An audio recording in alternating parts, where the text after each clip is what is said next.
اب تو بڑے بڑے جھوٹ بولے جا رہے ہیں، یہ قیامت کی نشانی ہے نا، بہت بڑے بڑے جھوٹ، توبہ، آپ سوچ نہیں سکتے۔ دنیا کے بدترین لوگ، اور شاید ان سے کلمہ سنا جائے تو کلمہ بھی صحیح نہ آتا ہو، آج کل دعوے کر رہے ہیں میں خلیفہ راشد ہوں، میں 11واں خلیفہ راشد ہوں۔ بھئی کس نے تجھے بنایا ہے؟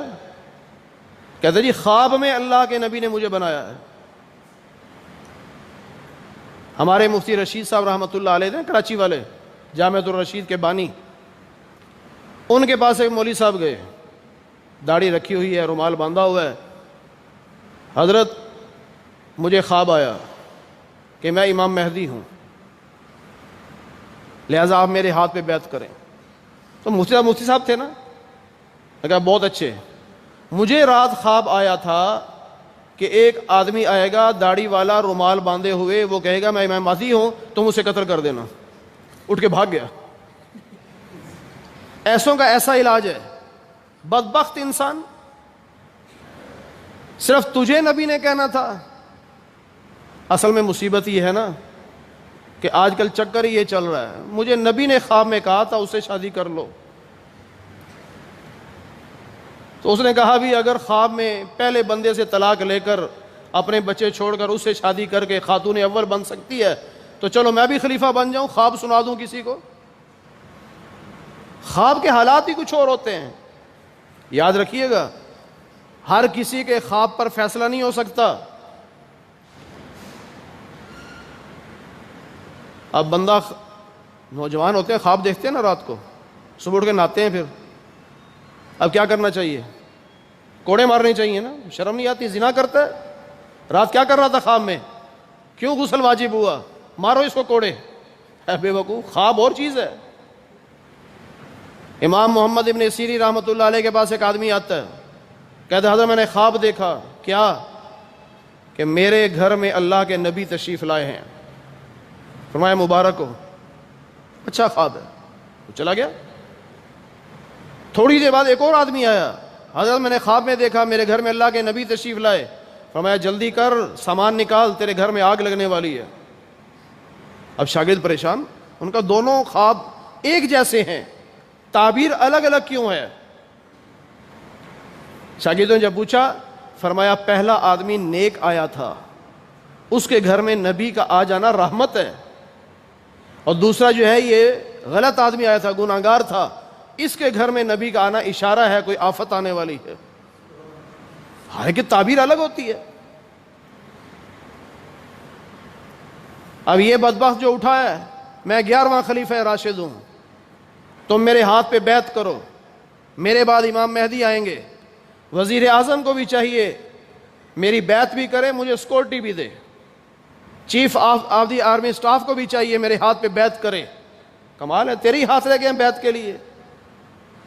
ایسوں کو یہی کہنا چاہیے۔ پھر مفتی رشید صاحب والا جواب، ہمیں بھی خواب آیا ہے کہ کالے سے رنگ کا ہوگا، کالا لباس پہنا ہوگا، کالی پگڑی باندھی ہوگی، اور وہ اپنے آپ کو 11واں خلیفہ راشد کہے گا، بس اس کو پکڑ لینا، ہاتھ پاؤں باندھ دینا، اور ہر آدمی سے کہنا کہ چونکہ 11ویں کا دعویٰ کرتا ہے نا تو اس کو 11 ڈنڈے سارے مارو، 22 کروڑ عوام سب اس کو 11 ڈنڈے مارے، پھر عقل ٹھکانے آ جائے گی۔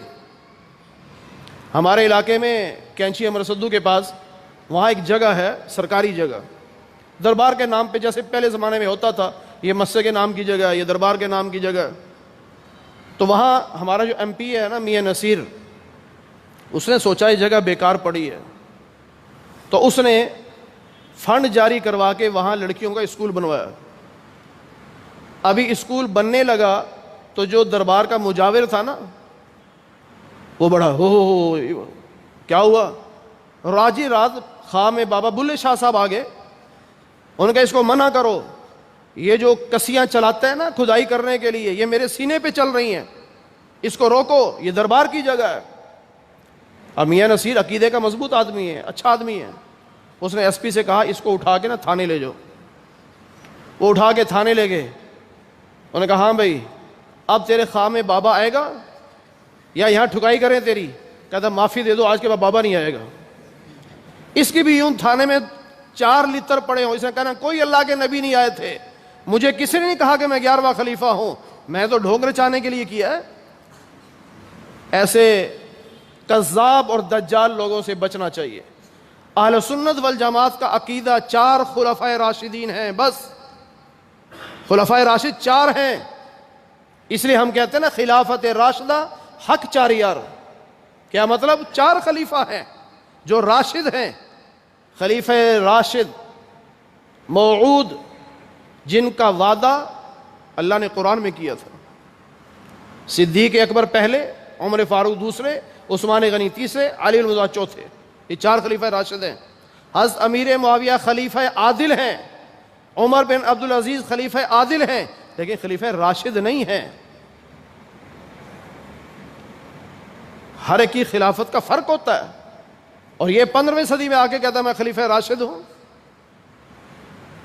تیرے جیسے ہزاروں نہیں، لاکھوں نہیں، اربوں بھی آ جائیں، خلیفہ راشد کے پیشاب کے قطرے کے برابر نہیں ہے۔ تو کہاں سے خلیفہ راشد آ گیا؟ اور اس لیے پھر پہلے باتوں میں مجھے لگتا ہے مجھے ماریں گے لوگ، مجھے سکورٹی بھی دی جائے، اگر تو سچا ہے تو ڈرتا کس لیے ہے پھر؟ حضرت عمر فاروق سچے خلیفہ راشد تھے، آپ تو سر کے نیچے اینٹ رکھ کے سو جاتے تھے، جنگل میں سو رہے ہیں، کوئی ڈر نہیں ہے۔ ایسے لوگوں سے بچیے، یہ کذاب اور دجال ہیں۔